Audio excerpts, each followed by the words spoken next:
What's going on YouTube? BMX Trash Talk here. Well, today we're going to talk about bars, mainly about non-knurling and knurling bars. The first set of bars we have are JMC Gen 1 Dare Young bars. And these bars don't have any grip right here. So this is mainly where they would put it. Some bars, they put it on the top bar too. But on these bars right here, they don't have the grip right here. I think the second gen, they didn't have any. In the third gen, they decided to put some knurling right here.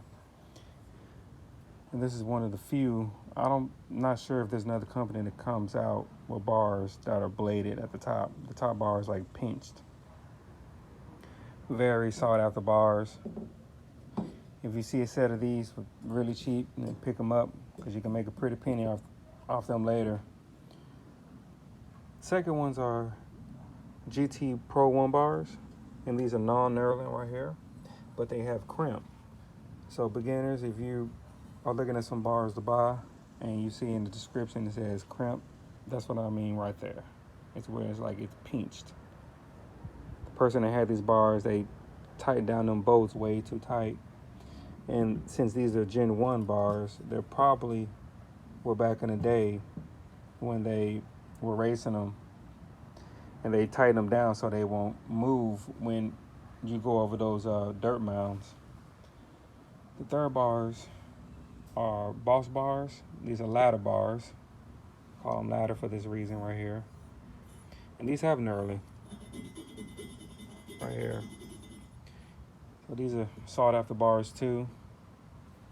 And I actually had these bars on the bike a couple of weeks ago, and I unscrewed the bolts on the stem, took the top of the stem off and the bolts, and these bars still stayed in place just because of this right here. If it didn't have this right here, the bars would either fell forward or fell backwards. The fourth bars are the varmint bars, and they have knurling that's long ways.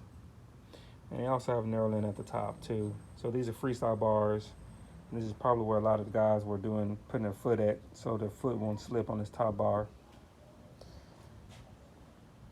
And the fifth bars are the Barletta bars. Bars are crazy. And they have the knurling on top, and they have them right here. So they have two kinds. They have the kind that goes long ways, then they have the diamond shape knurling. Then you have the Haro knee savers. They call them knee savers because they just chop this off, and that way your knees can go beside them, and it won't hit. If you're a taller guy, you won't hit on the side of the bars. But they got knurling on top, and it just goes long ways. It's not diamond shaped, and it goes long ways right here too. And these are the late 80s, early 90s Haro bars, and there's a chevron Haro symbol right there.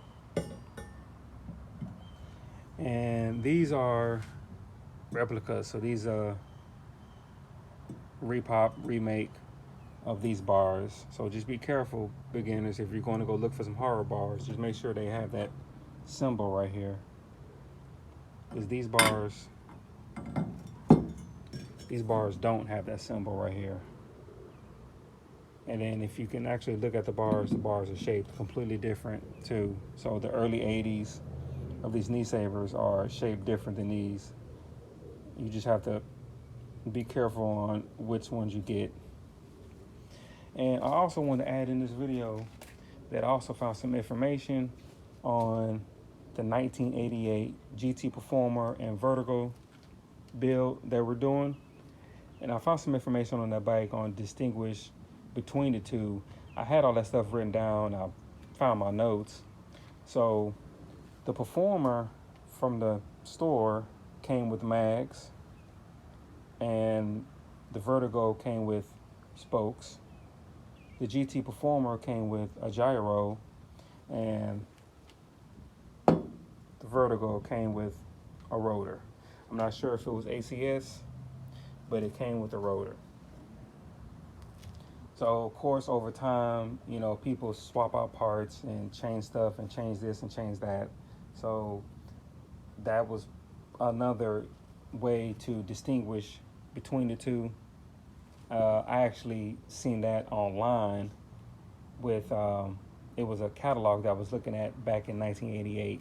So they show you the different models that they had, the way that the bikes were built different. And when you start getting into the team model 88s or any GTs, those have the Power Series cranks. It's three-piece cranks. It's high dollar parts all over the bike.